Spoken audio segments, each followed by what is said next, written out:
Look, for you guys who are joining us on YouTube, this is something that we do regularly. The first Tuesday of every month, we talk about events that are going on in the stock market, and kind of what I realized is that this is a little bit of a special Tuesday. We've got all the news that's breaking out right now in Iran. Markets have been super volatile. We haven't seen this type of volatility in a long period of time. So what I'm doing is we're going to be streaming our live Academy session with our Wealth Academy members.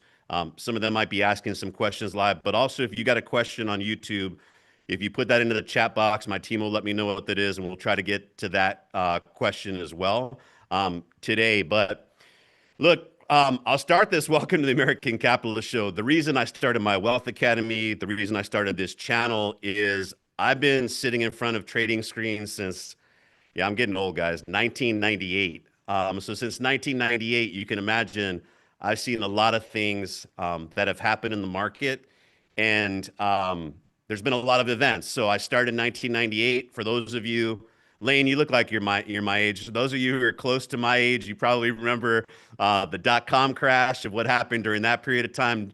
Jaden, you definitely were too young to be able to see that, but that was a period of time in which from 1990 to 2000, you could not do any wrong. Stocks were flying up every single day. All you had to do is add a .com to your name and you would see your stock pop 20 to 30%.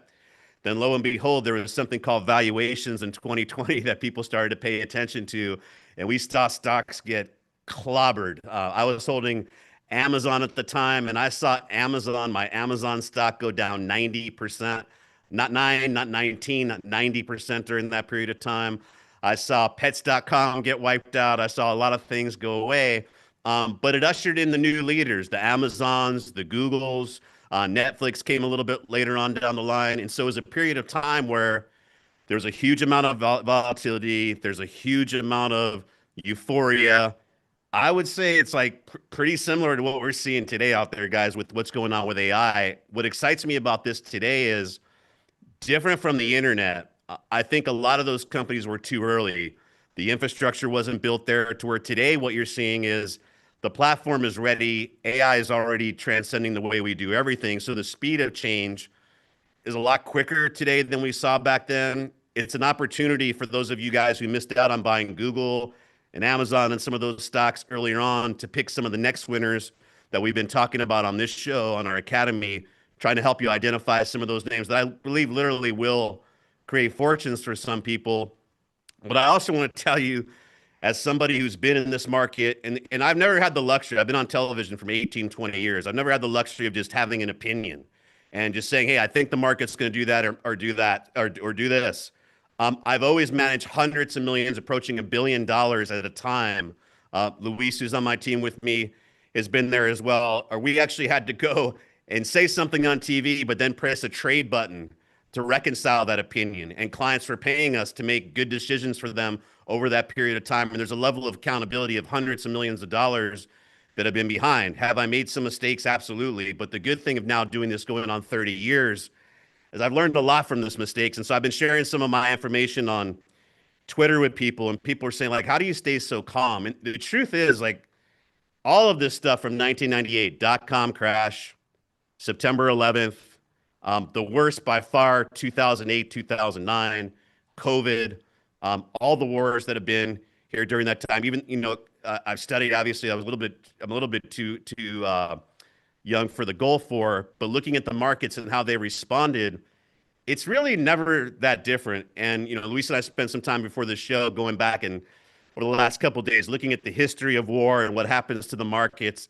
And the one thing I'm here to tell you, first of all, and I hope you guys believe this, I'm not here to ever convince you guys that you need a financial advisor to do something. What I'm here to do is educate you and let you know a couple things. Number one, nobody at all gives a shit more about your money than you do. Your money, your family's money. So I don't care if you have a financial advisor, estate planning attorney, insurance agent, all those things.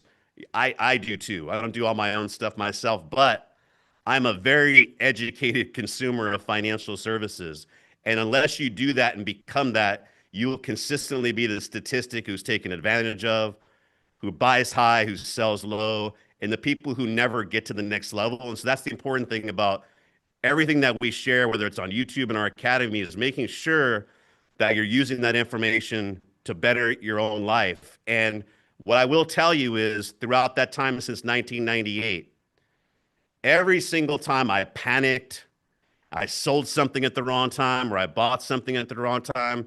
I do this thing at the end of the year where I go back and I look at every single trade I made, every long-term investment, and I try to see what were some of the characteristics and things that I did right to those stocks that really crushed it, and what are some of the things that I did wrong. And I realized, especially during the first 10 years, is I was very reactive. And the one message I want to get out to all of you guys today is that, first of all, over the long run, 5, 10, 15, 20 years, look at the market. It always, always, always goes up. It always goes up over time. And that's why to invest in the market, you don't have to be a genius. You just have to be there. Now, when I say invest in the market, that means like you want to own the S&P 500. You want to own a broad basket of good, high quality stocks, and you're going to do 10 to 12%. Now, I believe the vast majority of you can do more than that. You can find some of these undiscovered names, especially at a time like today where some of these AI names are going to go up 10 times, 20 times, 30 times, and can literally make a difference in the investing you're doing. That doesn't happen every year, but I think we've got a runway now where you could probably do that for the next 2 to 3 years, maybe even 4 years. But what it doesn't mean is trying to pick that one stock or two stocks and going all in. If you guys watched the last episode, we dropped the American Capitalist every other Monday. We're doing it Tuesday this week so we could be live. But last Monday, what did I tell you guys? What was it about? It was preparing for a crash, right? Why? Because all this information that's coming right now that we're seeing, Iran, how the markets are moving, like we see what's going on, but you saw yesterday, markets was down, finished up pretty much flat. We saw today, markets look like they're going to be really down. They're down like 1% right now. Why isn't the market more scared? The reason the market is not scared, number one lesson is markets go up over time. People know that. And a lot of people have become immune to this type of volatility. But secondarily, what you have to understand is markets move on forward information. So by the time the missiles actually start to fly, well, people have been talking about this happening for the last 3, 4, 5 weeks. And if you look at the market year to date, it started out pretty good, but the market's actually basically flat, down slightly. So the market has already started pricing this in. As most retail investors, meaning most of you guys, what you guys are doing is being very reactive. When you hear information, oh, missiles are flying in Iran, you then go and you make investment decisions based off of that.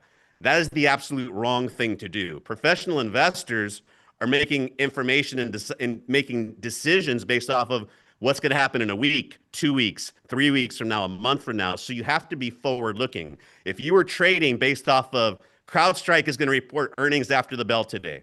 Okay. If you were trading off of how did CrowdStrike do last quarter and you think that's going to move the stock tomorrow, absolutely wrong. And that's what really disappoints people. From doing this for almost 30 years, people would always ask, Rob, I don't understand. Like the stock came out, it crushed earnings, but it's down 10% today or 20% today. Why? Reason being is usually guidance, meaning after they report, there's a conference call, CrowdStrike, any company you can turn into and listen. What is the CFO going to say? What is the CEO going to say about their current bookings? What's going to happen in March, April, May? What's going to happen for the rest of the year? So even if the stock crapped the bed for the last quarter, what you'll see is, and that again, that confuses people. Well, the stock just had horrible earnings. They missed numbers. But the CEO just came out and said, but we've got this backlog that's now coming in, or we got this deal we just signed. So the next quarter, looking out to the rest of the year, that looks actually more positive. And when that happens, you start to see the stock rally. So again, as an investor, what you have to be thinking about is not what happened yesterday, not what's happening today. What do you see happening in the future? And I already told you guys that stocks always go up over time. And so if you just close out all the noise and buy the S&P 500, and Warren Buffett, smarter people than me have said this for decades, you are going to do okay over the long period of time. When I say okay, 8 to 10%. Better than CDs, better than real estate, better than just about anything. And that's why, Charles Payne and I talk about this all the time. Is the market rigged? Of course it's rigged. Look what's happening in Washington, D.C. You don't think insider trading is being a rigged market? Don't you wish you had some of the information and knowledge that Nancy Pelosi had and all those crew, yeah, absolutely, it is rigged. But you could sit there and be frustrated, invest in CDs and money market accounts and earn 2 to 3% a year and never go anywhere. Or you can realize, even though it's rigged, I'm still going to get 8 to 10%. Even though it's rigged, there's still some things I could do to do a little bit better than that. And spend all your time, effort, and energy on focusing what I talk about all the time with my clients, whether it's family offices, I'm talking about our businesses. Do you want to sit here and bitch and whine and complain about the things that you can't control? You can do that, but they're the things you can't control. Why don't you start focusing on the things you can control? And if you do that, that's usually going to be a much, much better outcome. So today, what I'm going to do is we're going to do a few things. Let's talk about where is the stock market year to date, what's working, what's not working. I'll tell you kind of why that's happening. And all this, I mean, it always kind of works the same way. What's going to be happening in the future, because I just told you in the future is what we have to start planning for. And I'm going to give you guys, again, if you're on YouTube and you've got questions already, you could put those out there. My team will share those. I'm going to open it up to my Academy members here in a couple minutes. But Luis, if you guys don't know Luis, all my Academy members do. Luis is my right hand, much smarter than me. He's been working with me almost going on 10 years from now.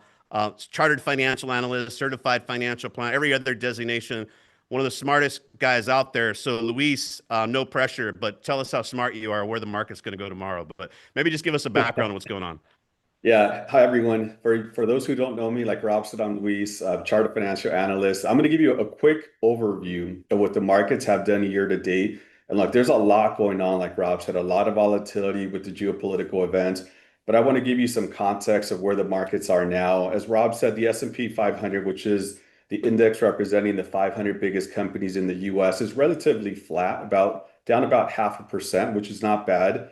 Rob said the market sold off and then kind of rebounded some. So all in all, not doing too bad. The NASDAQ composite, which is the tech heavy index, that one is getting hit a little bit, down about 3%. Moving to the Dow Jones Industrial, not a lot of people pay attention to that index, but it's relatively flat. But when we start looking at other parts of the market, the Russell 2000, which represents the 2,000 smallest companies in the Russell index, that one's actually up about 4.5%. And so what we're seeing is some rotations that we can certainly talk about here in a minute. But when you look at other areas of the market, for example, the dividend aristocrats, which represents companies that have paid and increased their dividends consistently for 25 years, that one's actually up 8.5%. So not overall the market's down. Even though we're seeing things being choppy up and down, there are certain areas of opportunity. I do want to highlight as we talk about opportunities, you may have heard of the VIX, which is kind of referred to as the fear index. So right now it's at about 22 level. And usually once it hits about 20, when it's above that, that's when people start talking about volatility, paying attention to the market. And if you really think about it, the last 3 years, the S&P 500 has done really well. And so when the markets do well, people aren't really paying attention. Their accounts are going up. It's when it gets choppy that really it starts differentiating the professionals that know what they're doing versus people who are just blindly buying something. So we've entered a period of choppiness, so it's important to pay attention to it too. I'll highlight a few other things that I think are going to lead towards the geopolitical events. Looking at the 10-year US Treasury yield, which is a risk-free rate, it's at about 4%. That's always the starting point. I always look at that to find out where things are going. And looking at crude oil, light crude oil, that's up 30% year to date. To no surprise, people should know what's happening in the geopolitical event, making that move up. And then gold, of course, has been doing extremely well, and it's still up about 18% year to date. That's a little recap of what's happening in the market. It's a good starting point. We're roughly going into the third month of the year, and things are moving a little choppy. I will remind you, though, that volatility, you can look at it two ways. You can look at it as opportunity, or you can look at it as being fearful. Looking at it from an opportunity perspective will always be your friend. I'll remind you that last year the market was up about, call it 17% total return, but we did go through a period where the market, the S&P 500 was down almost 20%, and we ended up positive, almost 17%. So keep that in mind as we talk about volatility. Yeah, I think that's super important what Luis just said. If you didn't catch that, The market finished up 17% for the year, but at one point during the year last year was down 20%. And this is the thing, like if you're going to be in the stock market, guys, 10 to 20% moves, those happen. So it's kind of funny. I'm on Twitter and and I hear all these people saying, "Oh, it's a buying opportunity, huge buy." I mean, guys, the market's down 0.5% on the year, and like this is the time where it's a huge buying opportunity, and it's not a buying opportunity. Like if you guys, I don't know where you shop at, most of you, but let's just say you shop at Nordstrom. If clothes go on sale for 2.5%, are you getting excited? Are you showing up there and you buying an extra pair? No, 2.5%, 3%. Now, once it's at least 10%, 15%, 20%. Those are the times we said, okay, look, if the market average is 10% a year, which it does, things are down 10 to 20% right now. That makes sense. But what I also told you guys, I already told you about markets go up over the long run. Markets move based off of forward information, not what's happening today or what happened in the past. What I also want to tell you about investing in the stock market, real estate market, is the stock market is a real-time measurement of the economy. It's a real-time measurement of fear. Most important thing you got to understand about the stock market, it is a real-time measurement of the L word. Does anyone know what the L word is? I'll get you a free hoodie or hat if you know what the L word is. Anybody? YouTube, one of my Academy members, you guys bet someone better know this. Liquidity? Who said that? Stacy. Stacy, get Stacy something, Sabina. So liquidity, it is a real-time measurement of liquidity. Liquidity is one of the most important things to understand. Luis said, one of the things I'm always looking at is the 10-year treasury, the risk-free rate. Why is it called the risk-free rate? It's one of the most important things in investing. It's called the risk-free rate because it's risk-free. You can put your money in there for 10 years and you're going to get it back. You're going to get interest and you're going to get it back. The U.S. government has never defaulted. Again, there's everyone out there, oh, it's never happened. So if you want to base your life and your investing off of something that may never happen, that goes back to the things you can't control. But for now, what you need to understand, billions, trillions of dollars is based off of the fact that that is the risk-free rate. That is a real-time measurement of volatility and liquidity. And so what's happening, actually, what's interesting is yields haven't gone down too much. People aren't super fearful. Liquidity, though, in terms of how free money is to access, how easy it is, restrictive, that is what's going to move the market, right? Do you guys remember the real estate boom in 2006, 07? There was a ton of liquidity to buy real estate, right? We had low interest rates. Remember liar loans? Like you could say you made $1 million even though you worked at, Chili's as a fry cook. You could say you made $1 million a year and they'd hand you $1 million house, all those things. Ton of liquidity, meaning there's access to buy assets. The more liquidity you have, the more people are willing to buy those assets. When liquidity becomes restricted, you're going to see less of that. And what's happening in this market, I've been talking about, again, I talked last year about this year. I talked at the beginning of the year on Charles's show. I said, not always, right? But I said some of these small names are something you want to look at because I think there's going to be some industry or some stock specific names you want to be involved in that are beating. You look at a name today like Zeta, which is a stock I talked about on Charles' show. We own it. This is an AI company that takes information that comes in. It shows you as a customer, as a business, of how do you take your clients' information and make more money off of them. Do you think that's something people don't want to do? Of course, that's what they want to do. So a day like today, the stock's up 3%. Didn't report earnings or anything, but it's a stock that's doing well. Luis told you the Russell's actually up this year. Okay, so you got to understand what's going on. The thing about stocks, guys, they are the most liquid investment.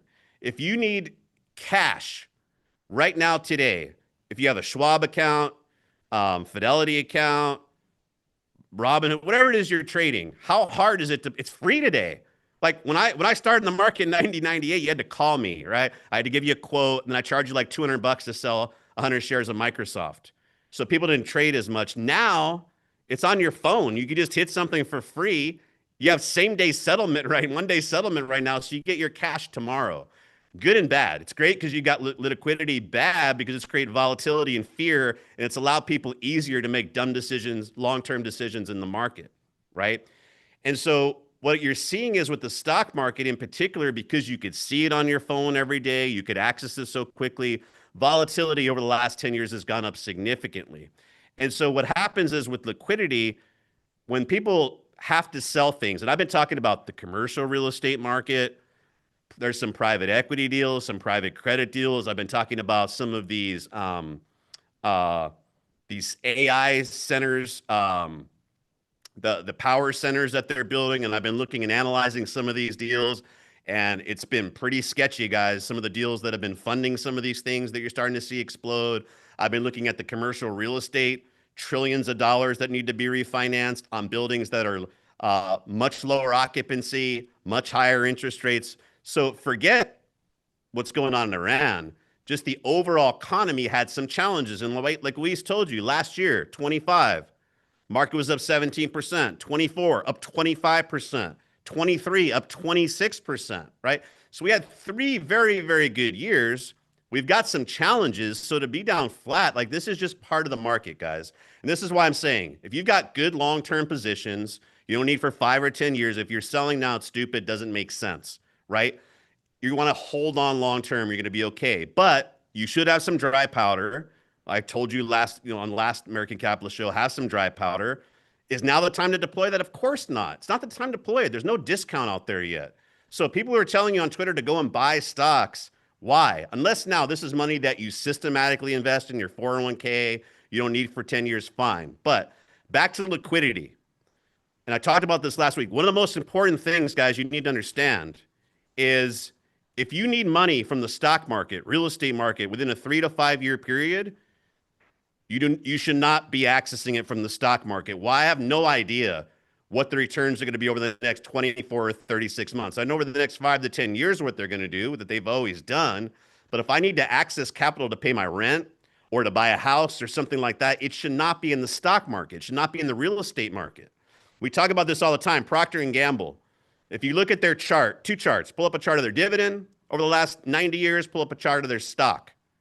What does their stock look like? Just like every other stock, right? What does their dividend chart look like? Up, bottom left to upper right. It's never gone down, not 1 year, 90 years. Not only has it not gotten down, they've given you a raise every year, right? So when you're looking at dividend yield, when you're looking at bond interests, when you're looking at T-bills, money market accounts, those are things that are liquid. You can count on them with a high degree of certainty. When you're trying to pay your bills, guys, or give yourself some financial security based off of capital gains, good luck with that. I could tell you, I've traded with the guys, I won't mention them all, but they have technical indicators named after them. These guys have no idea what's going to happen tomorrow. They've done a good job of projecting confidence and writing books and telling you things, or if you use these charting patterns that you're going to do really well, they have absolutely no idea what's going to happen tomorrow. Nobody does.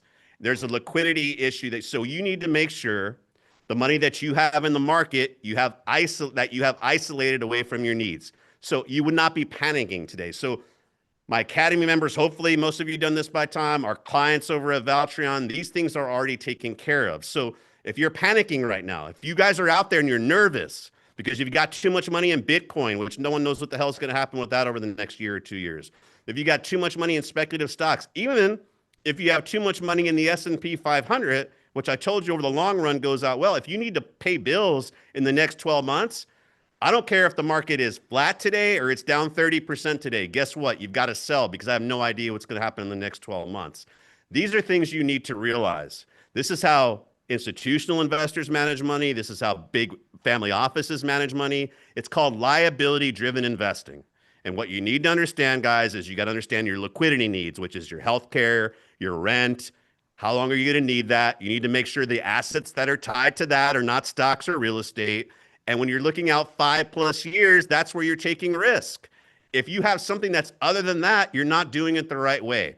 I could tell you 22 books to read. I can give you my $500,000 I spent in education and 30 years of experience. It's really not more difficult than that. Take a look at what your liabilities are, the timing of your liabilities. How are you going to pay those? From your job, from your money market account, all those things. The rest, let's be aggressive. Let's be in stocks. Let's wait for opportunities. Probably not today. It will be coming pretty soon. And make sure there are things you can understand. People have been bashing me about cryptocurrency. They don't understand it. Trust me, I understand it. I understand that no one knows how to value it. There's no way to value it. I understand that a stock I can value it. I understand how much cash they have in the bank. I understand tangible assets that I can sell. I understand customer base. So there is a way to value that. There was a way for me to know some of the biggest money I made in 08, 09. There were stocks trading for less than cash on their balance sheet. Do you guys know what that means? Let's just put it like you. Okay. If you've got a business, let's just say you have a roofing business, and that roofing business has 100,000 in cash. Okay. Forget your business. I could have went onto the stock market and bought your company for 20,000. Bought the company, cashed out, made 400% return just on your cash and closed the business down. Do you think that's rational? Of course it's not rational. It's fear. It's liquidity. And that's what happened. And so why 08, 09 was such a big opportunity versus 2000. Remember the dot-com crash, Lane, I know you probably remember, that took like 12, 13 years for stocks to even get back to even. Why? That was a valuation issue. The market was extremely overvalued. The S&P 500, because it's market cap weighted. What does market cap weighted means? The stocks that do better become a bigger percentage. So because technology stocks became better, they dominated the index. And when the stock market crashed, it's because technology crashed, and it took a while for that to get back. S&P came back, Dow came back. Technology stocks took a while because that was a valuation issue. 08, 09, 666 on March. I can't remember what now. I used to know, I'm getting old. March something of 2009, the market hit 666. Like 3 months later, people don't remember this, like 90 days, and people didn't feel better 90 days after the bottom. The market was up like 60%, 6-0. Why? Because it wasn't a valuation issue, it was a liquidity issue. And when liquidity came back and people had access to capital again, people rushed back in the market. Who were the people that had access to capital? People who weren't over leveraged in real estate, people who had good credit, people who were smart and prepared for it. So those were the people who were able to play and participate. The rest were still out there over leveraged and never made any money off of it. So I want you guys thinking about these things. When I don't know where the next 10% is going to be. Is it going to be the upside or downside? No idea. So like, Rob, why am I paying you? I'm here to tell you nobody has any idea. So that's the idea. When you put together a financial plan, when you put together an investment portfolio, if you are not planning for something that can't happen, that's where you're going to have problems. But if you have dry powder now, what I'm here to tell you is don't get super aggressive right now. I'm also here to tell you if you have money that's in the market that you need to pay your bills in the next 90 days, yeah, you should be panicking. And you probably should sell regardless of if you've got stocks that go up 100% because you don't know what to do. So I want to pause there for a second. I think I have one question or a couple questions from YouTube. Let me say that last one, Adrian. I'll answer that really quick. And then I'm 30. Does that make me safe for long-term or shorter-term investment more reasonable for my age? Okay, so if you're 30, let's just take a look at this. First of all, some free financial advice that's not financial advice because I'm not your financial advisor, and make sure you consult with them and all those different things. But like if you have access to a Roth IRA, or at our company, we offer the Roth 401k. When I say Roth IRA, there's income limits, so you have to be making a certain amount of income under that. If someone wants to give me the threshold of that, Charlie, your CFP, or Louis, one of my CFPs, give me the threshold amount of what that is right now. You have to make under that to contribute. That is free money, right? So it's free if you invest in the S&P 500. You put $7,000 in this year. In 30 years, it turns into 150,000. Guess what? Tax free. So you want to be using that. Now, if you were 30, though, you still have liquidity needs. So what I'm going to tell you if you're 30 is, first of all, don't have any credit card debt because you're probably paying 20% on that credit card debt. I already told you that credit cards over the long run are going to probably credit card interest rates are going to outperform the stock market. So pay yourself back 20%. You want to have an emergency fund, meaning you want to have anywhere from 3 months to a year in money market account. So that way you can stay around and be liquid because look, if you get fired, it might take you a few months to get a job. Now, I say 3 months to a year. 3 months, if you're a doctor, you'll probably be employed in a couple of days. If you are a salesman without a high quality skill set, maybe you might take a little bit longer. So you might, or an entrepreneur, you might want to have closer to a year. So the phase out is, I can't see that, Charlie, but what is the phase out? Someone say that.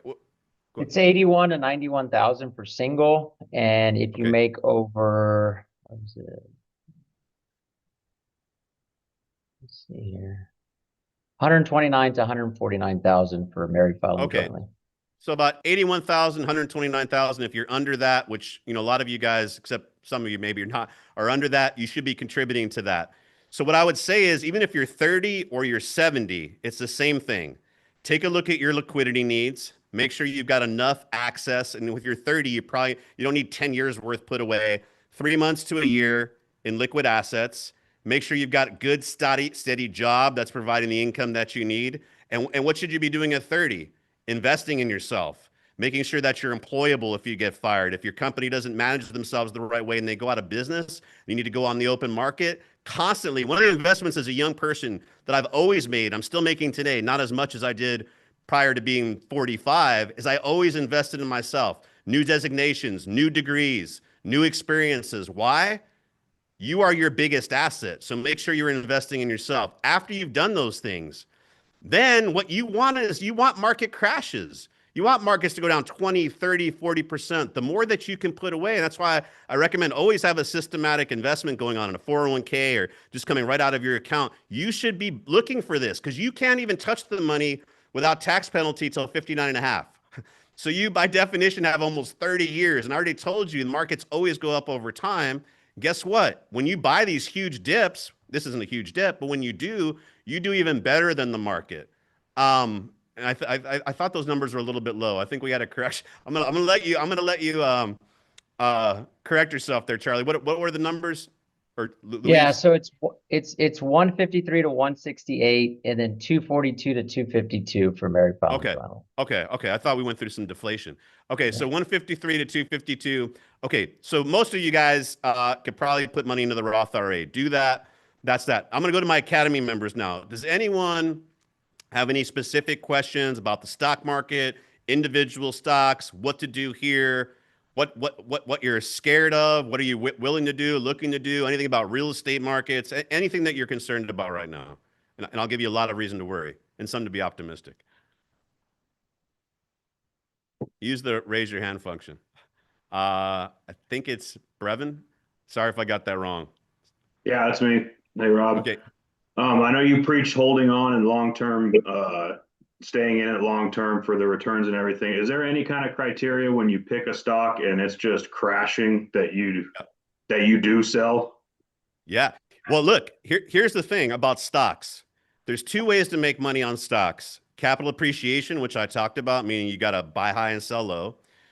No, you got to buy low and sell high, right? Or dividend income, right? And so speaking to that, if you look at our dividend stocks for our Academy members, Luis talked about Noble, which is the dividend aristocrats. Those stocks are up like 7 to 8% this year. Why? What you'll see is the same thing happened in 2000. When the dot-com crash happened, those stocks actually did really well. A lot of people think everything crashed. It didn't. Dividend paying stocks did really well. I had clients last year saying like, hey, why are we in these dividend stocks? These things suck. Let's just go into all these high-tech AI companies. And at the time they say that, it's always the time to do the opposite. I said, because you're going to have times like 2026 where you actually want to be in those names. So here's the thing. First thing you do as an investor is that macro analysis of saying, okay, what are my liquidity needs? Making sure this isn't stocks and real estate. I've got CDs and job income and money market account associated with those. Then you say how much money can be allocated to stocks. Then the next thing is what type of stocks. So if you're older and reliant more on income, you're going to have more in those income paying stocks.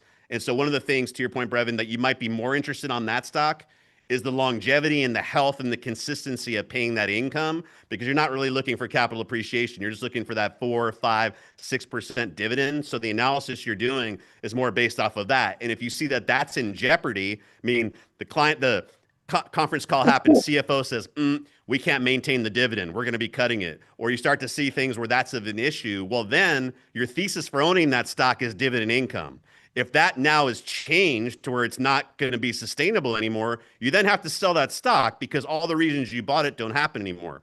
Same thing now when you buy growth stocks. The toughest thing, growth stocks are the hardest, right? Because the only way you make money is to buy low and sell high. The only way you make money is to predict the future. Because like I told you, when you're buying a stock, in particular growth stocks, which you'll see in environments like this, are the first and hardest to get hit because they're the hardest to analyze. Why? Because not only do I have to predict the future of what Amazon's going to do, and I had to do this since 1998, meaning, hey, they've got 100 employees today. Who are the next 2,000 employees going to be? Who's the leadership going to be? Are they still going to be in the right market? Oh, by the way, after I do all this analysis on this individual company, and can they solve a problem? Do they have the right people to solve that problem? Oh, then I have to worry about the macroeconomic environment. Is there going to be a war? Is there going to be a recession? So there's all these things as a growth investor that I have to get right.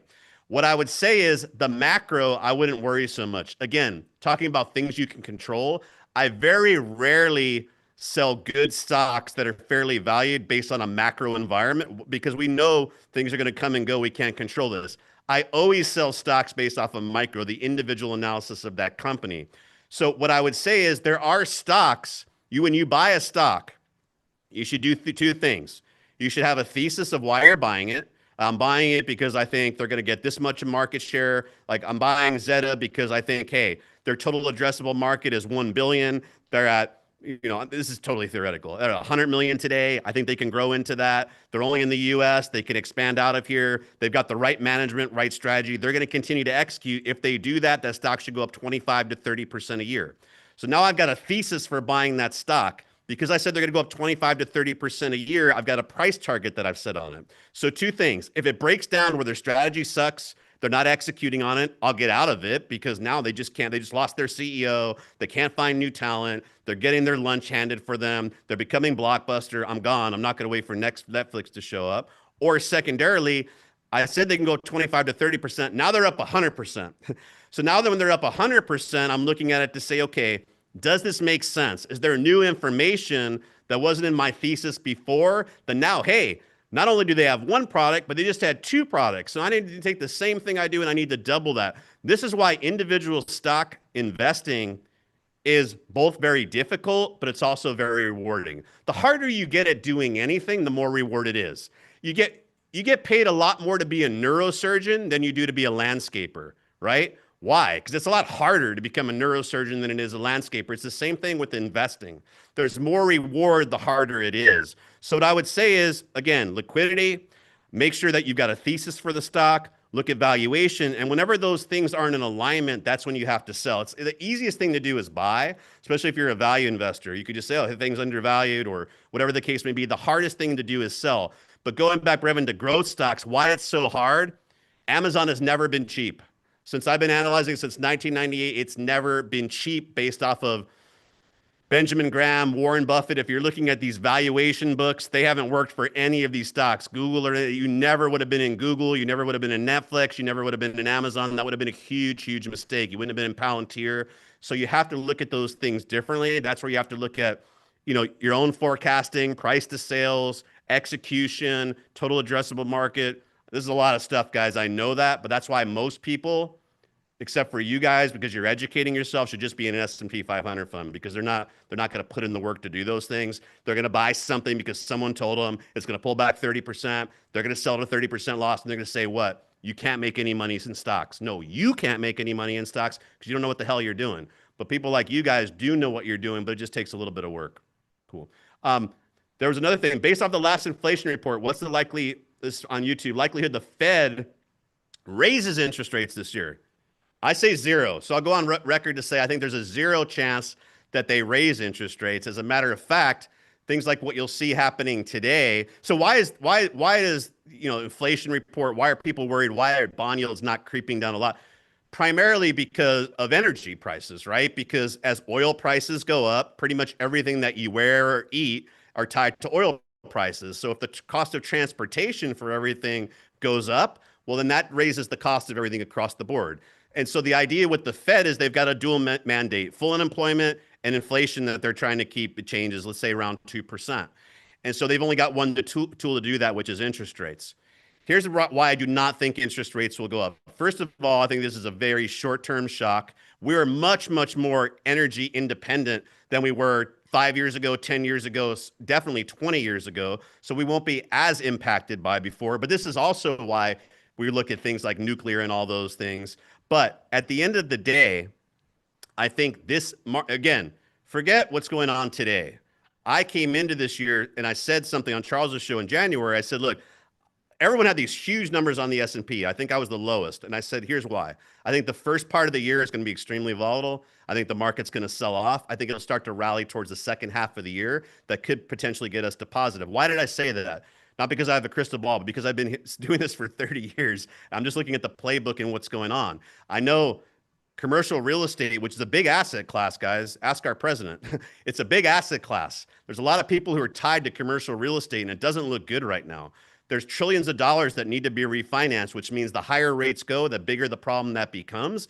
And then it infiltrates a lot of banks. That's why banks are not doing great this year, is because they have those notes on their balance sheet.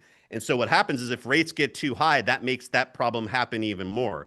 I also do believe that AI is already here and it already is taking jobs. You're just not hearing about it that much. But if you look beneath the surface, guys, AI is and will continue to take jobs, which means I think the employment issue is going to become a bigger issue. Again, that's half the Fed mandate. Raising interest rates would be catastrophic right now. I think there's 0% chance that they raise interest rates. I do think potentially they can be more aggressive in cutting interest rates than we eventually thought. But I think it's going to take a little bit of time for that to play out. We'll have to take a look at that. But I think there's 0 chance that that happens. Joe Mar, you have a question.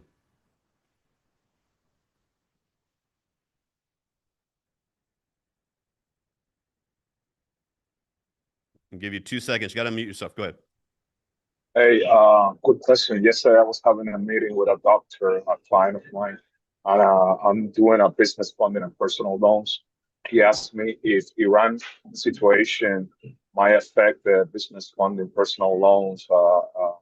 What were my thoughts on that? I told him, based on my opinion, I don't think so. But I wanted to This is your final destination. Please gather your belongings. Sorry for the story. We will only be stopped at the station for a brief moment. Sorry. Okay, go ahead. Okay, look, I think so. The basic question is, Joe Mar is in the lending business, business loans, personal loans, and I think I think this really transcends into anything: home equity loans, any loan right now. Again, back to liquidity. What he's asking is this Iran crisis going to have any impact on what happens with interest rates? The answer, I believe, is yes. And here's why. If you look at the 10-year, Luis told you at the beginning of this, the 10-year is a measurement of liquidity. It's a measurement of risk metrics. And so let me give you a little bit of education on lending. Lending is not an amazing business, right? Especially as a bank. You got to have a lot of capital set aside for it. Up until recently, interest rates have been very, very low. So you're basically taking long-term risk with your money and getting very little back from that. So as a lender, you have to be able to protect yourself. And so what I would say is as that 10-year goes up, that impacts that. And so reason the 10-year has gone up is people think that, to that question earlier, that it's inflationary, the Fed's not going to be able to cut interest rates. It hasn't really gone up that much. It's been hovering right around 4%. I would say the bigger issue is because in the stock market, in real estate market, in lending, I consult with businesses that are looking to grow, scale, and exit all the time. And I always tell them, how smart these people are, no matter what it is, these are all people at the end of the day. And the market has something, there's economic fundamental analysis in stock investing, and there's also qualitative, something that's called behavioral finance. And there's been Nobel Prize winning people that have won the Nobel Prize for behavioral economics. And what that means is human emotion will dictate things. And so fear in the short run does dictate things. And so if people are worried, again, what did I say earlier? People are trying to look out into the future. Here's the issue about war, guys. Okay. If you take the last wars that we've had, take out World War I and World War II. You can't even make a comparison. The market was closed down for months during that period of time. Within 6 months, the vast majority of the time, the market's higher, sometimes significantly higher. So war over the long run does not hurt things unless that war is domestic. So I'm going to always caveat. I'm not one of these guys that's like Pollyanna, never going to happen. It's never going to change. I'm always looking at things because you can look at other countries where war is on domestic soil. Now, if this became, and I'm not trying to scare anybody, if this became, I think what's worried people, only thing that I would be concerned about with this war is, okay, we've all heard, a lot of you guys watch Sean Ryan's show, right? That, okay, for the last 4 years, we've had open borders. All these terrorists have come in. We have these sleeper cells that are here right now. Could something like this cause that to happen where we start to see something domestically? That's a different issue, guys, right? Because like we saw with September 11th, for a long period of time there, people were scared. They didn't know when the next thing was going to happen or whatever. Eventually, that came back. That one took a little bit longer. If there are domestic issues, we are a domestic consumer-driven economy. If people can't go to the movies, if they can't fly on planes, now that's a whole different story. So we obviously always have to look at those things. But all these things I'm talking about, Joe Mar and everyone else out there, lenders are thinking about these things, right? And because of that, and because there's human emotion, they're going to start to be a little bit more, again, when you are making information, when you're making an investment decision or a lending decision, do you want more information or less information? You obviously want more information. The quality of that information you want to be as high as possible. You want as much transparency as possible. Now, if there's less transparency, if there's lower credit scores, if there's more things out there to say that this is not as good of a lending situation, are you going to lend? Either no, or the answer is yes, but I'm going to lend at 13, 14, credit cards 20, 24%. And so the problem is they always say the markets hate uncertainty. Why do they say that? I just told you guys, because if there's uncertainty, the predictability about the future is harder. If the predictability about the future is harder, I need either to charge more, I need to have more liquidity. So what you've been seeing, guys, is, again, forget what's going on in Iran. If you guys pay attention, there's commercial real estate issues. There's private credit issues that are going on right now. Wells Fargo's not in the, someone's asking about Fannie Mae. Look with lending right now. Look what's happening with some of these big lenders. JP Morgan, Citibank, Wells Fargo, are they doing home equity lines of credit anymore? No, they're out of the market. Like, markets are shrinking. Why not? Well, you know why? Because home equity line of credit sucks. Talking about the quality of lending. Why? Because I give you, say, hey, you can borrow $300,000 against your house whenever you want it. Go ahead and pull it. I have no idea if we're going to be at a war at that time. I have no idea what's going on, but you can pull it at any time. You can stay there with no balance. So now, if you have no balance, I can't charge you any interest rate. So I make zero money, but I give you access to this money whenever you need it. And it could be at the worst time. It could be 08, 09 where you pull it on me. And guess what? Because of regulation, the government requires me, even though I'm not making any money and you haven't pulled any money, they require me to keep money in reserves, earning basically zero to give you that loan. Is that a business you want to sign up for? Not me. I'm just helping someone sign a commercial real estate. Sorry, Highwood. They're a publicly traded REIT. But I look at the model of commercial Class A leasing, and people are putting in hundreds of thousands of dollars in our building here into tenant improvements. Like, their break even is 4 or 5 years from now. Like, I would never do an investment, like, give you my capital. I don't even break even for 4 or 5 years. Glad they do it on scale and do it well. But you have to think about all those things, guys. And so, I told you before, liquidity, the 10-year. People are in business and say, I don't want to understand the stock market. I don't understand the bond market. You don't, but you're never going to be excellent. You're never going to be a good operator. You're never going to be a good employee. You're never going to be a good business owner. You're never going to be a wealthy individual unless you start realizing all this stuff is interconnected. It's kind of like if you've ever dealt with somebody, unfortunately, most of us have, that someone's toward the end of their life. It always starts with like one thing wrong with them, right? And then they give you some medicine, and that fucks up their kidney or something else. And then this turns into this. And so it's the thing that originally started was the biggest problem isn't the thing that kills them. It's all the other stuff you do to save it. Why? Because they're all interdependent. And so that's the thing with this economy. You have to understand interest rates. You have to understand strategy. You have to understand valuations. You don't have to, but just get used to taking whatever is given to you. And eventually you will be Russia, and you'll eat what they give you. You'll get in line when they tell you to. You live in the housing that they give you. Or you can start to learn and understand this. And when I was on Sean's show, look, there's a lot of people that hated me on that show. Go look at the comments. You want to see someone who's hated. But guess what? We brought in more clients than we ever had. I've been in this business for 30 years. We've never brought in more clients in a 90-day period that all came from that show. Why? Those are the people that are going to win. Those are the people that understand they are responsible for their own future. They're the other people that understand, I've got to understand this. They're the people that understand most people are not going to put in the effort, energy. They're going to sit back and give in what it's taken. This is a time where there'll be a bifurcation, guys. And it doesn't matter where you're at today. Just like the stock market, it's what you're willing to do tomorrow. And when you get this knowledge and information, you execute on it. This is the best time I've ever seen in history to do something for yourself, whether you're an investor, whether you're a business owner. It's also the worst time in history to be lazy and only want to just hear surface level stuff and make decisions based off of what your neighbor told you, the worst time, you'll be wiped out. AI is way smarter than you, way cheaper than you, way more efficient. You'll be gone. You got to take that seriously because I promise you that's going to be the case. Brian, you had a question. Yeah, I wanted to talk about something speculative that I think is near and dear to your heart. So with AI, we all saw what happened with Block. Yep. 20% stock boost. They cut 40% of their staff. Yep. Going all in on AI. Yep. So Yep. I think they're one of the canaries in the coal mine, so to speak, on this. So other companies will follow. So I know you just said, nothing's at a discount right now, but there's, I think, speculative opportunity for companies that are bloated to cut. Yep. Can you give me, instead of just picking companies at random, can you give me some guidance on how I might go about spotting bloat so I could be proactive here? Yeah, it's a great question. Thanks for teaming me up for that one, Brian, because it's what people pay me a lot of money to help go into their businesses and help them do, right? So here's the thing, right? And it goes back to why is this all integrated, interconnected, right? It goes back to this. I spend most of my time, my business does tax, it does asset wealth management, it does consulting. I spend most of my time today, because I've got way smarter tax people, way smarter investment analysts, on business consulting, meaning companies either startup stage, they want to build, grow, exit to somebody, they're getting ready to sell, mid-stage. What do they all want to do? They want to be as profitable as possible. They want to be the prettiest girl at the dance so they can so they can get bought out, right? That's what they're all looking to do.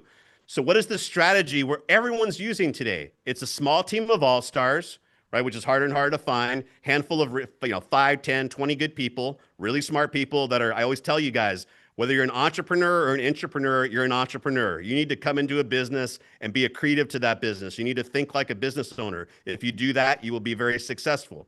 Then it's all-star processes. Why? Because if you've got a handful of smart people, you got to be able to scale that. You got to be able to document what they're doing, put that into processes so it's scalable. And then, I've always said this, but more important to Brian's point today, then it's all-star technology. How do I take the all-star people with the all-star processes and make that one person turn into 20? You use artificial intelligence. And so here's the thing about AI. It's very scary. If you are an investor and you're going to AI and you just ask it like, hey, how should I invest in this market?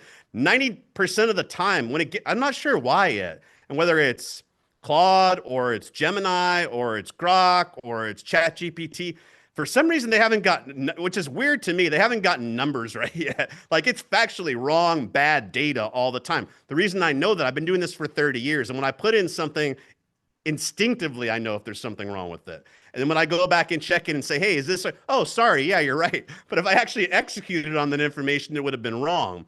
But here's the thing, though, about AI. You could say, oh, yeah, AI can't do this, can't do it. It is going to be able to do everything pretty soon. And the speed at which that happens is going to happen way faster than the internet because the infrastructure is already there for it. It's already happening today. The only thing it will never be able to do is take that information and act as a person and deal with real people in the real world. That is why you have to be that person who can do that. However, that is a very experienced, very educated person. I was at Wharton in 2011, and Daniel Pink talked about left brain and right brain people.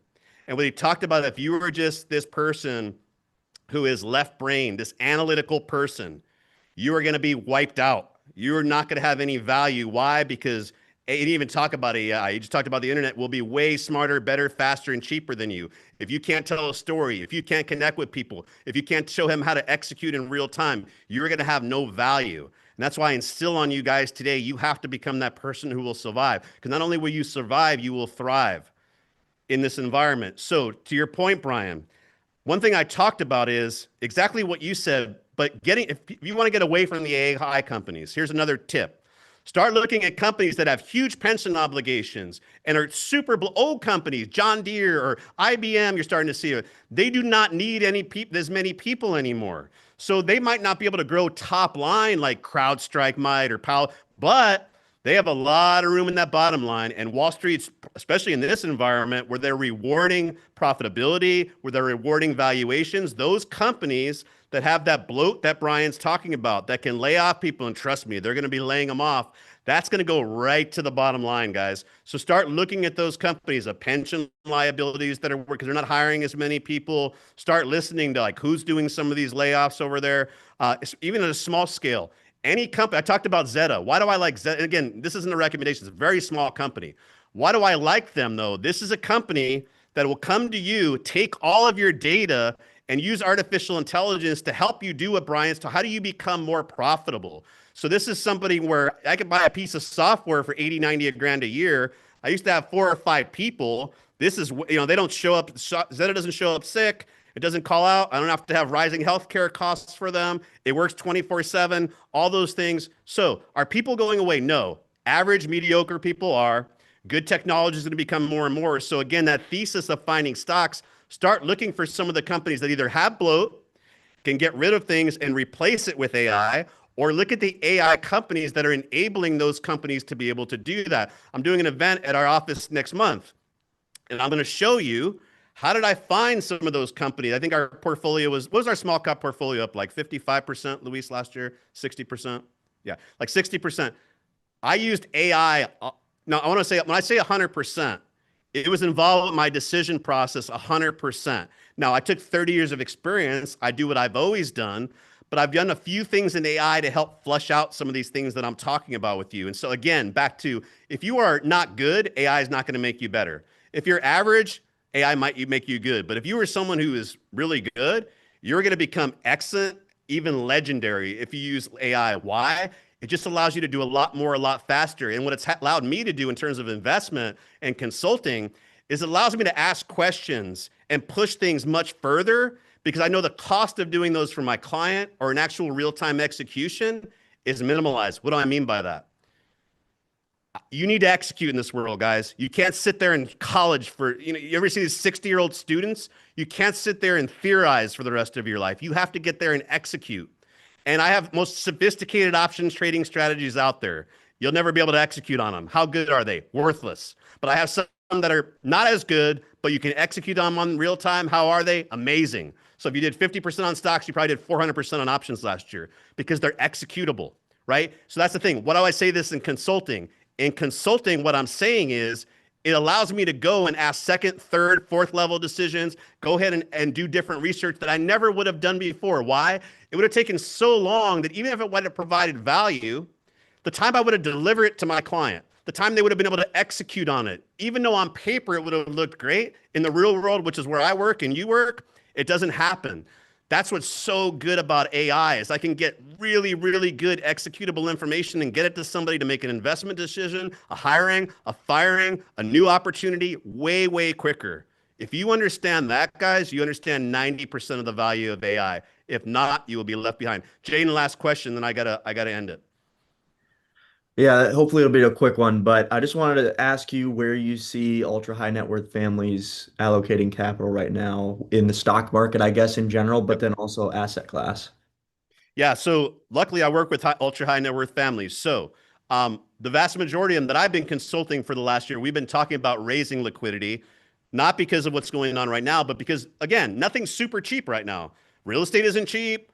I said cryptocurrency wasn't cheap. I said stocks aren't super cheap right now. So nothing is super cheap. When things aren't super cheap, guys, do you like go all in, or do you like maybe, okay, I've got my portfolio, but the new money I'm making, maybe I'm putting that aside, getting some dry powder. So you've seen cash levels go up.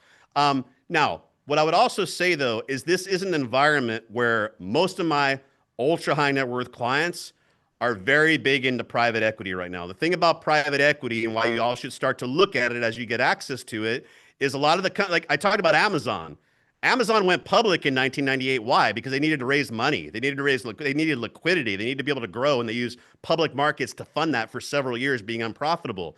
You can become $1 trillion company today. Look at companies like Anduril of what's going on. These private companies that are not even public yet, they're raising billions of dollars in the private market space. And so by the time they actually come public, it's more of a liquidity event for earlier investors. So what I would say is, and what they understand and identify is, every time is different. What makes this time different is the world is changing. The new Googles, the new Amazons, the new Netflix, they're there right now today, and you can make 1,000, 2,000, 3,000% on them. They're not all going to be available in your Charles Schwab account, though. They need to be available in private equity. So I would say look at private equity selectively, because there's a lot of garbage out there also. The cash levels have been going up for them. The thing that's most surprising, with vast majority of them now, they are becoming less excited about real estate for a lot of the reasons that I talked to you about right now, the valuations, the lending. So they're not nearly as, I'm having more conversations about people looking to downsize their real estate portfolio than I am upside. So I think you're a financial advisor, Jaden. I would start looking out there and getting access to some of these private equity deals. Because if you're an ultra high net worth client, again, they're ultra high net worth, which means they got a lot of money, which means they only need you if you can provide something to them that they can't get for themselves. So those are the things that as an advisor, as a business, I would be looking, any business, right? Again, I always talked about what's happening in this market right now. It's kind of that K-shaped economy. And you can look at this at some of the retailers that are doing well. High price retailers going up, bottom going down. That's just something that's going to happen. Long term, how does that play out for the economy? Probably not good. But in the short run, you got to move upscale. You got to focus on clients that can afford your services. You got to focus on companies that are making companies more profitable. And you got to watch out for anybody who doesn't believe in AI and isn't incorporating it into their business or their thesis, or an individual that's not incorporating into their own education process, because all those things are going to be obsolete. All right, guys. Thanks to my Academy members. Thank you guys for watching The American Capitalist. Please share it with a friend. My Academy member, anyone who's not subscribed, please go ahead and subscribe to the channel. Share it. We're hoping to change some people's lives with it. Have a great day. We'll see you guys next week.